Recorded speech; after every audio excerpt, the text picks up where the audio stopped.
আপনারা কি বয়ে বয়ে তারা গনেন? তারা গনেন বয়ে বয়ে? হ্যাঁ, এই চারদিকে যে এত দর্শন হইতেছে, কি করা পারছেন? এটার কোনো একটা প্রতিরোধ গড়ে তুলতে পারছেন?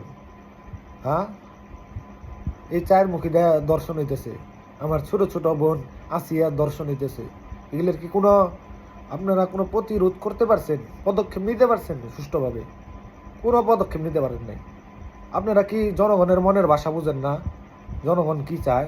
জনগণ কি আপনাগুলোকে ইংলিশে কথা কয়? হ্যাঁ, আপনারা শুদ্ধ খাঁটি বাংলা বুঝেন না? জনগণ কি চায়? জনগণের লেগেই তো আপনারা আছেন। আর জনগণ কি চায় সেইটা আপনারা বিবেচনা করবেন না। জনগণ চায় দর্শক যাতে ইসলামের আইন অনুযায়ী বিচার করা হয়।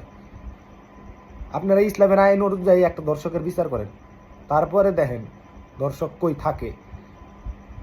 আপনারা করবেন কি, একটা দর্শক লয়ে যাইবেন, লয়ে যায় কয়দিন জেল খাটাইবেন, এই 2 বছর 3 বছর, তারপরে ছাড়া দিয়ে দিবেন।